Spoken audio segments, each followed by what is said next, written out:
दिल्ली में बड़ा हादसा पेश आया है। आज सब्जी मंडी में 4 मंजिला इमारत गिर गई है। राहत बचाव का काम जारी है, वही फायर इंजन जाए वक़ूफ़ पर मौजूद है। मलबे में कई लोगों के दबे होने का खदशा है। वहीं 2 अफराद को रेस्क्यू करके अस्पताल मुंतकिल किया गया है।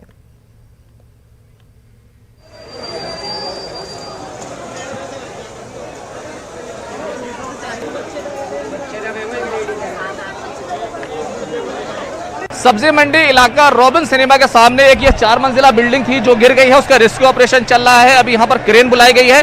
आप देख रहे हैं किस तरीके से बहुत तेजी के साथ कोशिश की जा रही है यहाँ से जो चीजें, जहाँ से जो मलबा है उसको हटाया जा सके, क्योंकि डर ये है कि यहाँ पर 2 से 3 लोग जो है वो अंदर फंसे हो सकते हैं। खासतौर से 2 बच्चे फंसे हो सकते हैं।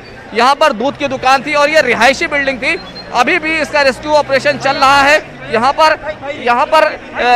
पर जिस तरीके से आप देखेंगे कि यहाँ पर अभी क्रेन आ गई है और यहाँ पर सुबह से लोग लगे हुए थे वो यहाँ पर निकाल रहे थे। यहाँ पर कुछ लोग मौजूद हैं। आप यहाँ पर कब से मौजूद हैं? यहाँ पर 1 घंटा हो गया हमें, और यहाँ क्षेत्र के सभी लोग अपना कार्य कर रहे हैं। लोग 2-3 बच्चे दबे होने की आशंका है। 3 बच्चे हैं, 3 वर्कर से सब लोग लगे हुए हैं। आप काफी देर से यहाँ पर थे, साथ में लगे हुए थे।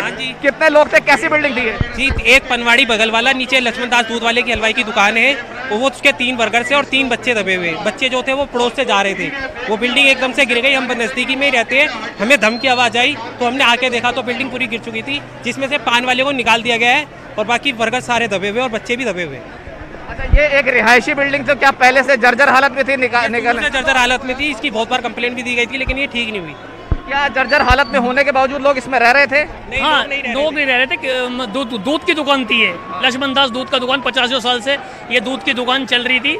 तो आप देखेंगे कि ये जो पूरा इलाका है इसको एक तरीके से सील करने की कोशिश की गई है। यह फायर ब्रिगेड की गाड़ियां हैं, पुलिस एहलकार हैं और सारे पुलिस प्रशासन के लोग यहाँ पहुंचे हैं। पुलिस की गाड़ियां लगातार यहाँ पर पहुंच रही है, उनका सायरन लगातार बज रहा है। आप देखेंगे कि ये क्रेन जो है अब यहाँ पर जो कार दब गई थी उसको निकालने की कोशिश की जा रही है। और सबसे बड़ी बात यह है कि जो बच्चे हैं वो यहाँ पर दबे हो सकते हैं। तो ये सारे लोग मौके पर थे। क्या कुछ आप बता रहे थे? बच्चे जो है वो नजदीकी के रहने वाले बाजार से सामान लेके घर की तरफ जा रहे थे। अब उनका चेहरा दिखेगा तब पता चलेगा वो किसके बच्चे। हम बच्चा देख के बता देंगे किसके बच्चे। ये आशंका है कि 5 से 6 लोग यहाँ पर दबे हो सकते हैं। और अब देखिए, आप देखेंगे कि क्रेन यहाँ पर पूरे तौर से लग गई है और ये बड़े बड़े गाटर हैं वो निकाले जा रहे हैं। यानी इससे पता चलता है कि ये जो है प्रॉपर वे में बिल्डिंग नहीं थी, बल्कि बहुत पुरानी बिल्डिंग थी, जर्जर हालत में थी। फिलहाल रेस्क्यू ऑपरेशन जारी है और पूरी कोशिश की जा रही है कि जो लोग भी हैं अंदर दबे हुए हैं उनको जल्दी से निकाला जा सके, उनको ठीक से निकाला जा सके। उम्मीद की जानी चाहिए कि और जो यहाँ पर कोई कैजुअलिटी जो है वो सामने ना आए। कैमरामैन बिनू के साथ खुर्रम शहजाद, न्यूज़ 18 दिल्ली। नुमाइंदे खुर्रम शहजाद बराह रास्त हमारे साथ जुड़ चुके हैं। खुर्रम, इस वक्त के क्या अपडेट्स?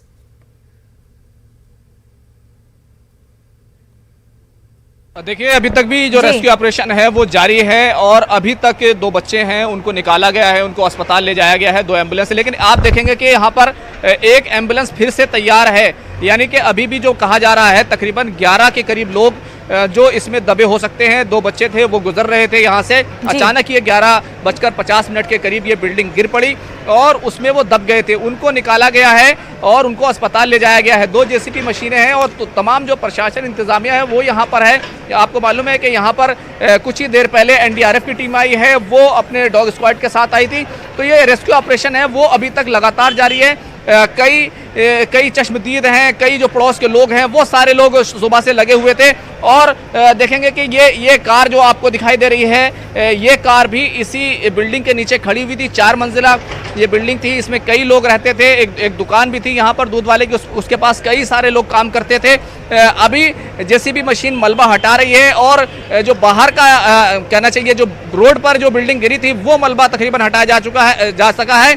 और उसी के बाद ये बच्चे निकाले गए हैं और उनको अस्पताल ले जाया गया है। फिलहाल तमाम तरह की कोशिशें जो हैं वो लगातार की जा रही हैं। आप देखेंगे कि यहाँ पर कई सारे लोग मौजूद हैं, इनसे ज़रूर पूछेंगे कि यहाँ पर किस तरीके से आप देखेंगे कि लोगों को ये कहा जा रहा है कि लोग बहुत आगे ना आए, दूर रहें, क्योंकि ये पूरा इलाका आप देखेंगे यहाँ की जो बिल्डिंगें हैं वो लगातार वो उनको आप देखेंगे कि वो काफ़ी जर्जर हालत में है। बहुत पुराना इलाका है सब्जी मंडी का।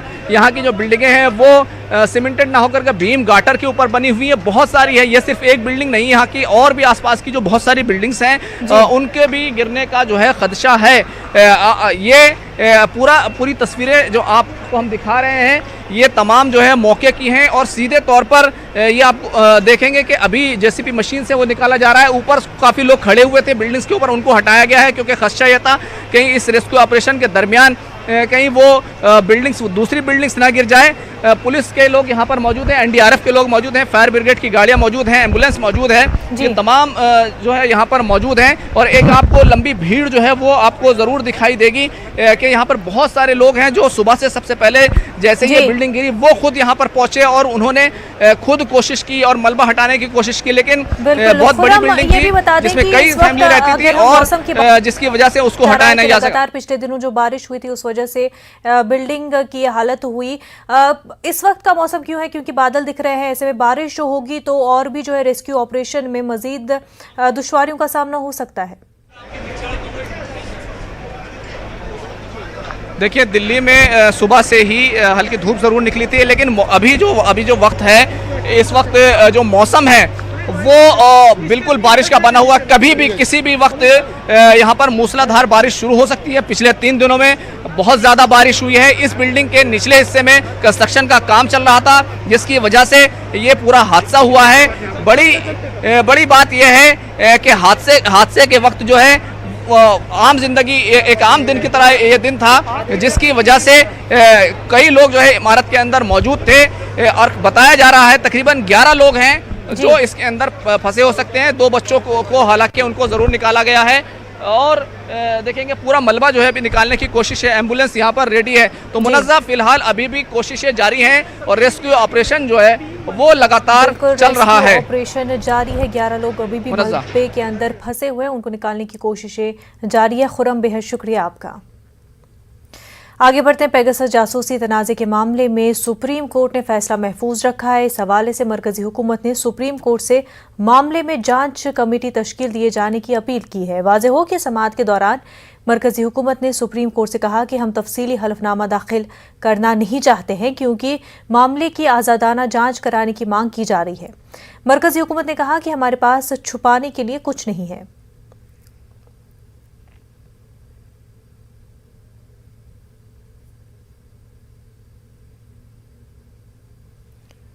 पेगासस मामले को लेकर के सुप्रीम कोर्ट ने अपना फैसला महफूज रख लिया है। इस हवाले से मरकजी हुकूमत ने सुप्रीम कोर्ट से मामले में जांच कमेटी तश्कील दिए जाने की अपील की है। आपको बता दें कि समाअत के दौरान मरकजी हुकूमत ने सुप्रीम कोर्ट से कहा कि हम तफसीली हलफनामा दाखिल नहीं करना चाहते हैं क्योंकि मामले की आज़ादाना जांच कराने की मांग की जा रही है। मरकजी हुकूमत ने कहा कि हमारे पास छुपाने के लिए कुछ नहीं है।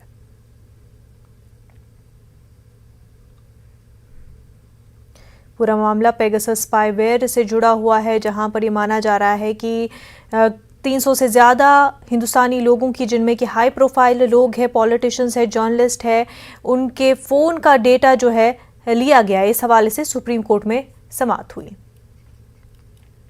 आगे बढ़ते कोरोना में अपने वालिदैन को खोने वाले बच्चों की परवरिश मामले में सुप्रीम कोर्ट में समाअत हुई। 25 करोड़ की रकम के हवाले से सुप्रीम कोर्ट ने महाराष्ट्र हुकूमत से सवाल किया। कोर्ट ने पूछा कि 593 बच्चों के फलाह बहबूद के लिए 25 करोड़ की रकम कैसे खर्च की जाएगी। सुप्रीम कोर्ट ने रियासती हुकूमत को इस हवाले से एक रोड मैप तैयार करके कोर्ट में पेश करने को कहा। यूपी के वज़ीर-ए-आला योगी आदित्यनाथ ने कल कुशीनगर में अवामी रैली से खिताब किया। योगी आदित्यनाथ ने इस मौके पर अपने मखसूस अंदाज में समाजवादी पार्टी और कांग्रेस को निशाना बनाते हुए एक मखसूस तबके के लिए काम करने का इल्ज़ाम लगाया। योगी ने कहा कि 2017 में सिर्फ अब्बाजान कहने वालों को ही राशन दिया जाता था और अब बीजेपी हुकूमत में बिना तफरीक मजहब व मिल्लत सबको राशन दिया जाता है। राशन मिल रहा होगा ना आप लोगों को? राशन मिल रहा है राशन। क्या ये राशन 2017 के पहले भी मिलता था? क्योंकि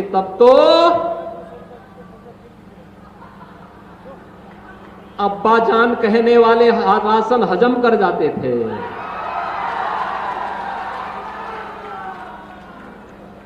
तब कुशीनगर का राशन नेपाल पहुंच जाता था, बांग्लादेश पहुंच जाता था।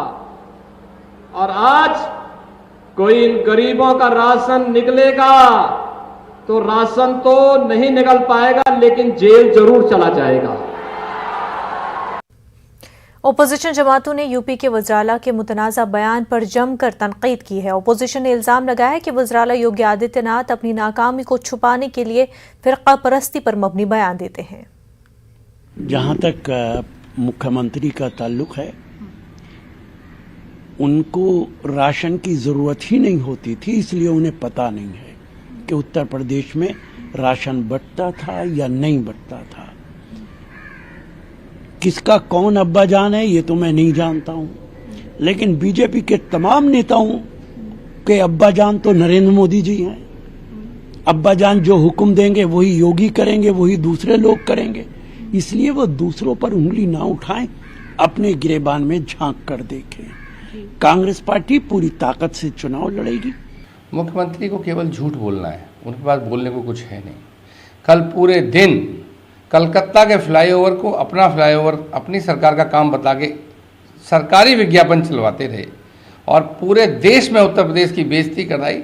इस तरह की निर्लजता करने वाली सरकार इससे पहले आई नहीं है, इसलिए इनकी बातों पर भटक काम नहीं किया। उसका हिसाब मांगने की जरूरत है। वो हिसाब समाजवादी पार्टी मांगेगी और जनता को उसके आधार पर इन्हें सजा देने के लिए तैयार करेगी। योगी आदित्यनाथ जी को सच बोलना चाहिए। फ्री में अगर कुछ मिल रहा है तो वो है ध्रुवीकरण, और वो भी धर्म के आधार पर। कभी वो कब्रिस्तान और शमशान घाट की बहस करते हैं, कभी कहते हैं कि बिजली दी जाती है फ्री में, जो एक त्योहार होता है अल्पसंख्यकों का, उस पर दी जाती है ईद मनाने के लिए, और दिवाली में नहीं दी जाती है, होली में नहीं जाती। ये इस प्रकार की जो भाषा बोलकर लोगों के अंदर ये विभेद पैदा करना, ये उचित बात नहीं है। असली बात है विकास की। विकास में ये सरकार फेल हो गई है योगी जी की। कोरोना में लाशें नदियों में बहती रही हैं, और इसके साथ साथ हमने ये भी देखा है कि चौतरफा विफलता के बाद वो छोटे मोटे इस प्रकार के झगड़े लगाकर वोट लेना चाहते हैं। इस प्रकार से वोट नहीं मिलेगा, जनता उनको इस बार। कांग्रेस के साबिक सदर राहुल गांधी ने एक मरतबा फिर इशारों में वज़ीर-ए-आज़म नरेंद्र मोदी पर तनकीद की है। राहुल गांधी ने एक शेयर ट्वीट किया है जिसमें पीएम मोदी को निशाना बनाया गया है। राहुल गांधी ने लिखा है, तुम हिंदू, सिख, ईसाई न मुसलमान के हो, बस मित्रों के हो, न देश न इंसान के हो।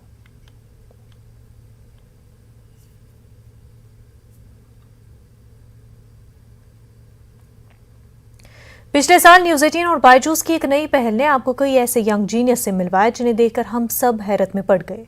उम्र उनकी भले ही छोटी हो, जब न्यूज़ 18 के स्टेज पर उन्होंने अपने बड़े काम दिखाए तो पूरा मुल्क उन्हें ही देखता रह गया। कोई मैथ्स तो कोई म्यूजिक, कोई स्पोर्ट्स तो कोई आर्ट्स, सब के सब निकले अपने फील्ड के जीनियस। वही स्टेज दोबारा तैयार है ऐसे और यंग जीनियस को पूरे मुल्क से मिलवाने के लिए। अगर आप भी जानते हैं ऐसे और यंग जीनियस को, तो रजिस्टर कीजिए news18.com/younggenius पर, या बायजूस ऐप डाउनलोड करके जाएं जीनियस सेक्शन में, क्योंकि शुरू होने जा रहा है Byju's young genius season 2 news 18 की पहल।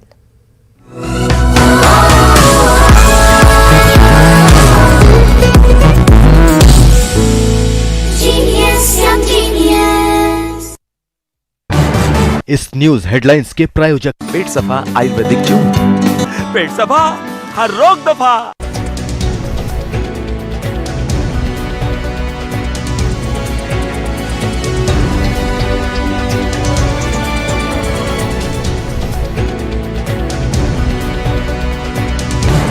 इस न्यूज हेडलाइंस के प्रायोजक पेट सफा आयुर्वेदिक जून।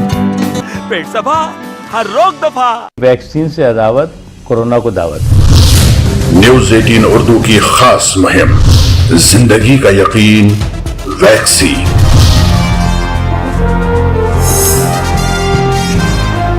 न्यूज 18 उर्दू की सबसे बड़ी मुहिम से जुड़िए शनिचर रात 8:56 पर और इतवार दोपहर 2:26 पर, सिर्फ न्यूज 18। महाराष्ट्र के कई अजला में एक बार फिर बारिश हो गई है। मुंबई शहर और उसके मज़ाफ़ाती इलाकों में बारिश हो रही है। सतारा जिले के डैम के इलाके में मुसलसल बारिश की वजह से कोयना डैम के सतह में इजाफा हुआ है। इससे 40,000 क्यूसेक पानी छोड़ा गया है। इस इलाके के देहात में अलर्ट जारी कर दिया गया है। रायगढ़ जिले के कई इलाकों में हल्की बारिश देखी जा रही है। वहीं शुमाली कोंकण और शुमाली मध्य महाराष्ट्र में महकमा मौसमियात ने पेशेंगोई की है कि बारिश की शिद्दत अगले 5 दिन तक जारी रहेगी। कोंकण और विदर्भ, मध्य महाराष्ट्र और मराठवाड़ा में भी बारिश का सिलसिला जारी है। महकमा मौसमियात के मुताबिक अगले 24 घंटों में तेज से बहुत तेज बारिश हो सकती है। इसके साथ साथ महकमा मौसमियात ने अगले 3-4 दिनों तक रियासत में तेज हवाओं और भारी से बहुत ज्यादा बारिश की पेशेंगोई की है।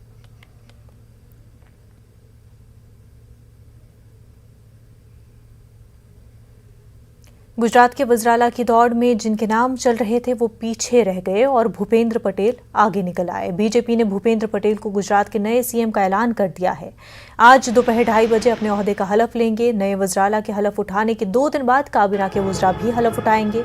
भूपेंद्र पटेल के हलफबरदारी तकरीब में मरकजी वज़ीर दाखिला अमित शाह शिरकत करेंगे। ज़राए के हवाले से बताया गया है कि शाह के अलावा गोवा के सीएम प्रमोद सावंत, कर्नाटक के सीएम बसवराज बोम्मई, हरियाणा के सीएम मनोहर लाल खट्टर, मध्य प्रदेश के सीएम शिवराज सिंह चौहान भी भूपेंद्र पटेल की हलफबरदारी तकरीब में शिरकत करेंगे। आपको बता दें कि 182 रुकने असेंबली में बीजेपी के 112 एमएलए में ज़्यादातर मीटिंग में मौजूद थे। एक वक्त के एमएलए भूपेंद्र पटेल का नाम उन नामों में कहीं नहीं था जिनके बारे में सियासी हलकों में वज़राला के लिए क़यास आराइयां की जा रही थी।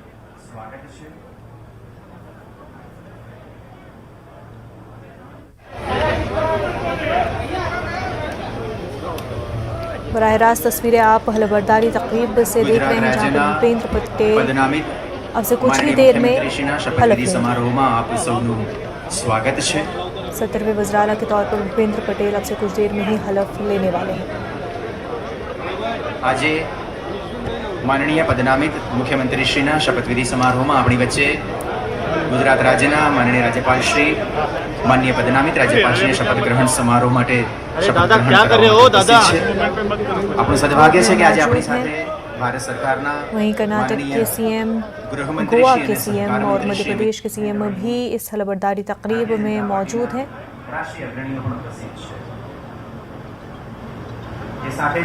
गुजरात के 17वें सीएम के तौर पर भूपेंद्र पटेल हलफ लेने जा रहे हैं। 2 दिन बाद दीगर वज़रा भी हलफ लेंगे।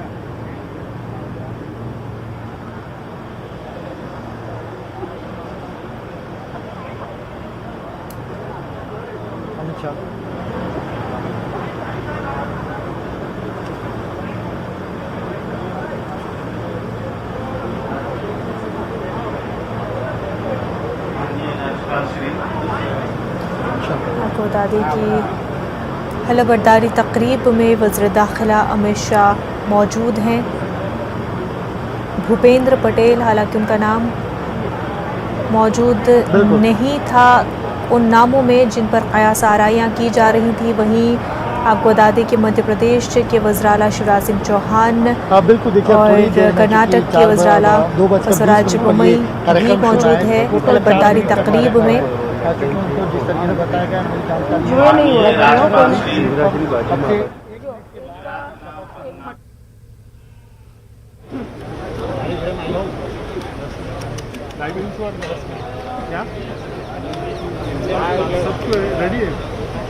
वज़ीर दाखिला अमित शाह इस तकरीब में मौजूद, माननीय राज्यपाल श्री शिवराज सिंह चौहान भी इस तकरीब में मौजूद है। मुख्यमंत्री श्री उपस्थित है।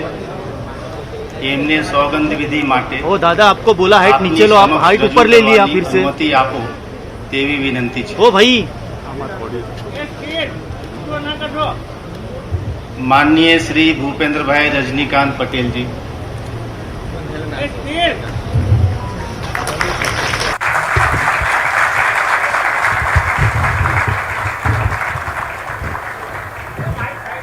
ओ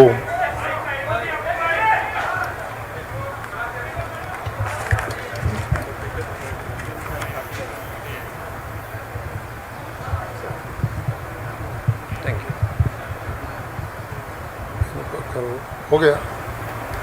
ठीक है। हूँ हूँ भूपेंद्र भाई रजनीकांत पटेल ईश्वर ने नामे सौगंध लऊं छूं के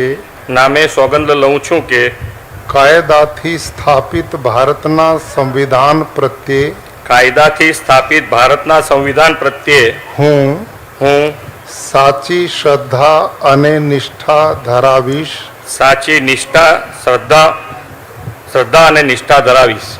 હું ભારતના સાર્વભૌમત્વનું અને અખંડતાનું સમર્થન કરીશ અને હું ગુજરાત રાજ્યના મુખ્યમંત્રી તરીકેના મારા કર્તવ્યો શ્રદ્ધાપૂર્વક અને અંતઃકરણપૂર્વક બજાવીશ અને ભય કે પક્ષપાત રાગ કે દ્વેષ વિના તમામ લોકો સાથે સંવિધાન અને કાયદા અનુસાર ન્યાયપૂર્વક વર્તીશ હું भूपेंद्र भाई रजनीकांत पटेल ईश्वरने नामे सौगंध लऊं छूं के હું ગુજરાત રાજ્યના મુખ્યમંત્રી તરીકે જે કોઈ બાબત મારી વિચારણા માટે લાવવામાં આવશે અથવા મારા જાણવામાં આવશે તેની જાણ એવા મુખ્યમંત્રી તરીકેના મારા કર્તવ્યોના યોગ્ય પાલન માટે આવશ્યક હોય તે સિવાય પ્રત્યક્ષ કે પરોક્ષ રીતે કોઈ પણ વ્યક્તિ અથવા વ્યક્તિઓને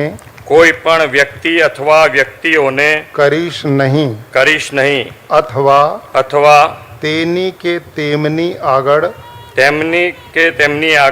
તેને પ્રકટ કરીશ નહીં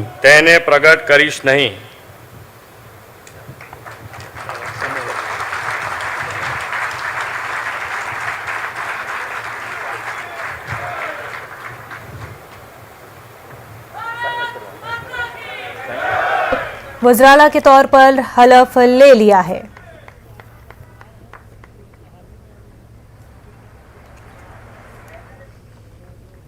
कोरोना वबा के दौरान बाहमी इमदाद और इन्हिसार का जज्बा मुस्तहकम हुआ है। मुल्क इस वबा से मुत्तहिद होकर मुकाबला कर रहा है। टीकाकारी के ऐलान के बाद हम बेहतर ताउन करें जिससे हम कोरोना को मात देने की जानिब कदम बढ़ा सकें। नेटवर्क 18 इस मुहिम में हर कदम पर आपके साथ रहेगा। जब तक सभी महफूज नहीं होते तब तक कोई भी महफूज नहीं होगा। इसी सोच की बुनियाद पर हमारी मुहिम संजीवनी का मकसद ये यकीनी बनाना है कि वैक्सीन पाना सभी हिंदुस्तानियों का हक है।